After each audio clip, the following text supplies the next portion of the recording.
Hello, and welcome to what I am calling, possibly, depending on if I want to stick with it, checkpoint chats. Essentially, I want to make some type of video series of sorts, just talking about random topics in the industry or just what's on my mind.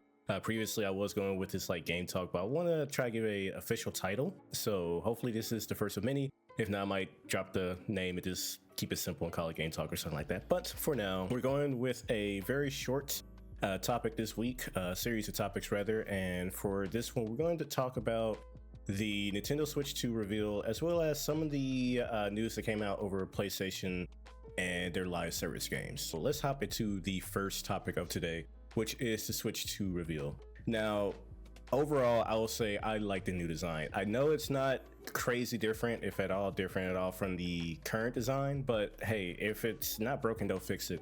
And I've seen some people express disappointment because it's like, oh, Nintendo has always been that brand that kind of went over the top with console design. To an extent, you look at the GameCube, the Wii, okay, we don't talk about the Wii U, to the Switch. Yeah, they had some designs that were unique compared to what Xbox and PlayStation are doing. But in this instance, it's one of those moments where, again, if it's not broke, don't fix it. It's a simple design that works. They enlarged the console, so a bigger screen, bigger Joy-Cons, and mostly there's some attachments or new connector points at the top of the console and different button designs of that nature. A new kickstand, so it's a lot wider instead of the one-legged kickstand that we have currently. Overall, I like it. There's only so much that you can do with a handheld device. You can look at a variety of devices that are in the market now, and besides the difference in color schemes, I mean, the form factor is mostly the same.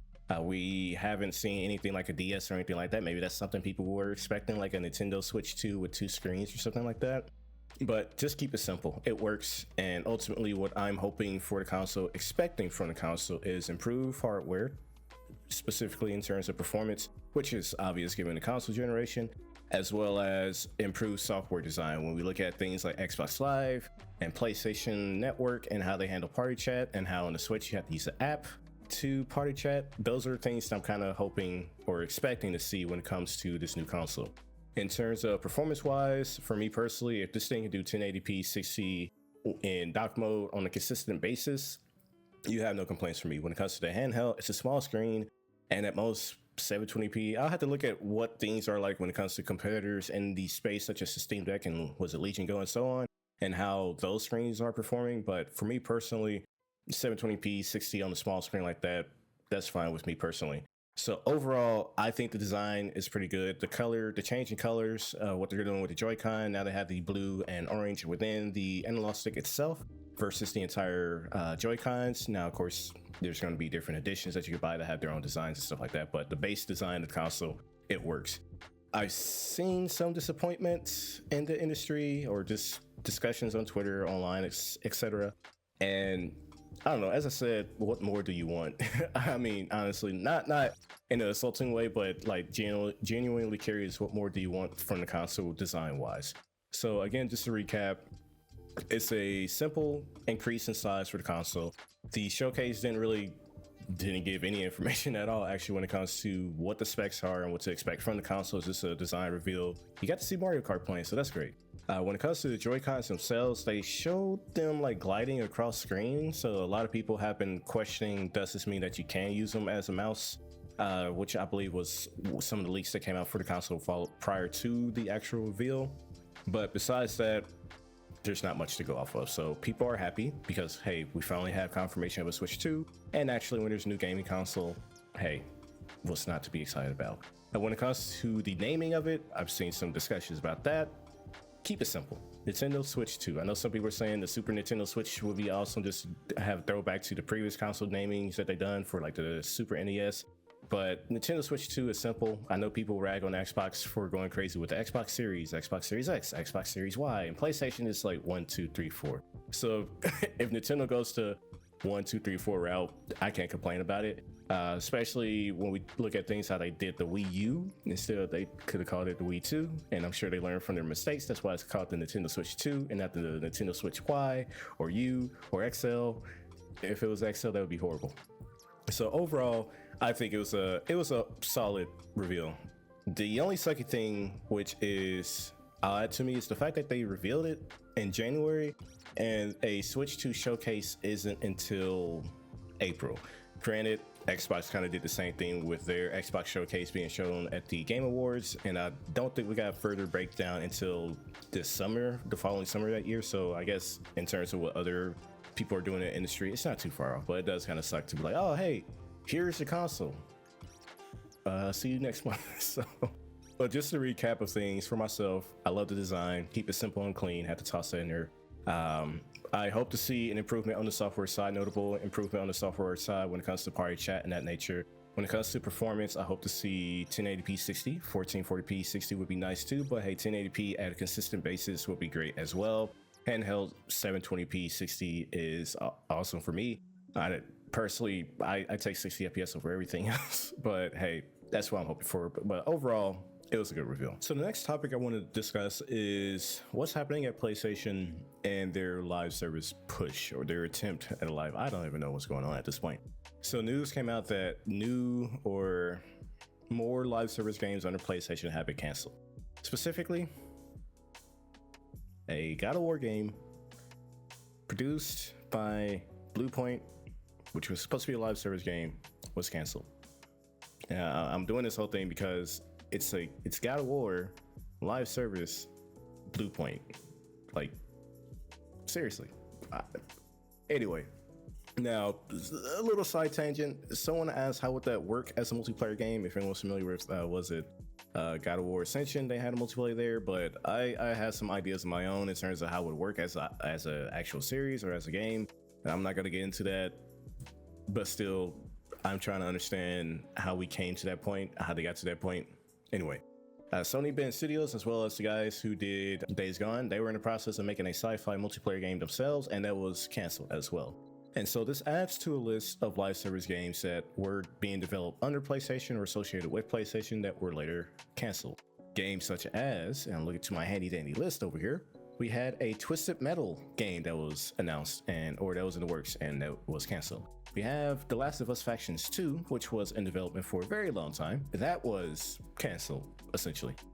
We had Concord, which actually released and was shut down within like a month of release. That was canceled. We had Spider-Man, which was leaked, a multiplayer Spider-Man game, which looked kind of cool. The trailer was kind of cool. That was canceled as well. We have, Deviation Games had a title in the works. That was canceled as well. We had PlayStation London Studios that was working on a title that was canceled. And with Bungie partnering with PlayStation, their title Playback was canceled as well. And I'm sure I'm missing even more titles there, but what was the logic rather of having greenlit so many live service projects only to cancel? Like, what was the thought process here? I know a lot of studios were looking at Fortnite and currently are looking at Fortnite and the type of money they make, and understand that the live service model has a huge potential to make a lot of money, but it also has killed a lot of games. We have, Anthem that wanted to try out and be a live service. You took BioWare that was known for single player, you turned them into a live service studio. You had Redfall from Xbox that was trying to go the live service route. You had Division Heartland that was canceled as well. You had Suicide Squad that came out, put content out, and it was announced to have its final update last month or this month, I believe, and that's getting a single player component, offline component, and future updates are being scrapped essentially. You had X Defiant by Ubisoft, which was supposed to be a Call of Duty competitor. That has been essentially announced that they're no longer putting more content out, which came shortly after people asked, hey, are you guys still doing content? They're like, no, we're still doing content. And then it was announced that they weren't. So overall, and over the years, there are just so many other games that were in the works or they had released and they were killed off months, essentially, with hardly getting off the ground to actually find an audience that was killed. So essentially, I reference all these examples and reference that point because PlayStation had to have looked at the industry and said, hey, we see that the live service model is very volatile, essentially. But you still decide to put so many studios on the live service production line. So I just have to ask the logic behind this. I know Jim Ryan, I believe, was really trying to push the live service as well.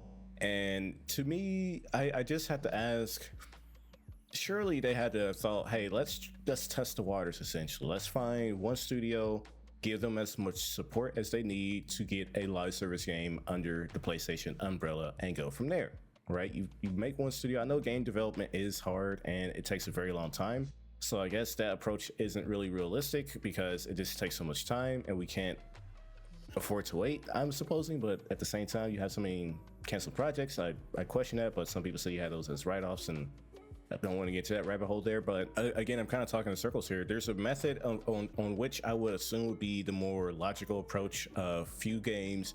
Maybe make sure we have a first-person shooter, maybe make sure we have a battle royale, maybe make sure we have a, like, cover these key bases and then roll out. I know we have Helldivers, which is currently thriving. How much so? I don't know because I haven't seen the stats. Destiny 2 is still alive. I said it like that because that game, as it has its own problems as someone who used to play a ton of Destiny 2. Once the final shape dropped, my playtime dropped as well. So they still have Marathon that's being developed. Fair Games is making a game. Horizon MMO is still in the works. And Gummy Bears, I believe, formerly under Bungie, is being developed. So they still have games in the works, and they have multiplayer games currently on the market right now. So, but I don't know. There's just so many questions to be had on the decision for that. I'm not against PlayStation dipping their toes or trying to get a foot into the multiplayer space because, you know, I would like to see them trying something different, but not the approach that they're going for with this one that's leading to so many games being developed. When you could have had a new Killzone game, when you could have had a new Resistance game, when you could have had a Bloodborne sequel or a remaster or a remake, Bluepoint, okay, you guys could have put them on. I'm not going to get into that.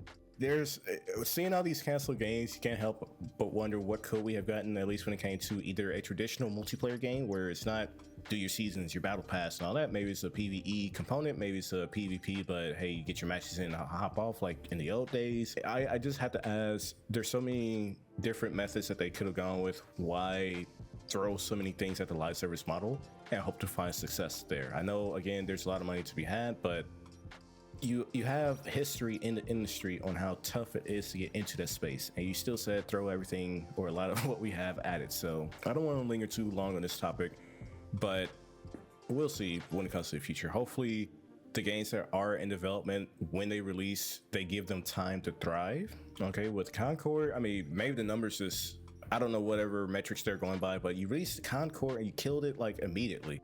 That's just, you're not gonna grow a game. You can't expect to, especially if as a new IP, you can't expect to be thrown into the space and just find success immediately. I know people might look at Marvel Rivals as an example of, hey, it's a new IP in terms of just a new series, but it is the Marvel IP. It is a genre, the hero shooter, that is popular. So not entirely the same. Not again saying they were guaranteed success, but there's a risk involved every single time. But still, you gotta let these games, give them a chance to grow and support them. So hopefully, again, the games that are currently in the works, we'll see what Destiny 2 is doing, because that, as I said, is bleeding players and people are hopping over to Warframe. Marathon is in the works, and that's an extraction shooter, so that pretty much I'm not interested in personally, because I don't really do too much PvP these days. Long story short, hopefully the games that are in development, they get the support they need when they release, and hopefully PlayStation will look at what they're good at and focus on that. If you want to go the multiplayer route, go a more traditional route, like was it what Ghost of Tsushima did with Legends, and just go from there. And yeah, the last thing I want to talk on, or at least with that I don't believe I discussed, is with live service, you're vying for the player time. That is the main thing that you're looking for on top of their money. You're fighting for the time, and having so many of your own studios, it's essentially fighting each other for the players' time. That's just another thing to note when it comes to greenlighting so many live service games under the same family umbrella. So all that being said, as I said, I kind of want to make this to be a recurring series. I'm not sure if it'll be weekly. Essentially, it'll be random topics, either topics of the week in terms of news that came out that week, or whatever topics that I personally have to say. So I'm not sure we're going to be on a consistent cadence on release, but I want to make this a video series, more of a consistent release on this channel, some content to have out on some semi-regular basis. So if you do like, if you like this video, do the whole YouTube thing as usual: thumbs up, like, thumbs down. If you didn't like it, give your thoughts down below. What are your thoughts on the Nintendo Switch reveal? Did you like the design? Or you're disappointed with, hey, here's the console, see you in 4 months. When it comes to the PlayStation news in terms of live service games that were canceled, were you excited on a potential God of War multiplayer game? Like I said, I think I know how you could make that work, but again, it's a risk. And again, you put Bluepoint, who could have done Bloodborne. We're not gonna get into that. And are you happy to see that's canceled because you're tired of live service and everyone trying to do a live service model? Leave your thoughts down below, and I will end the video here.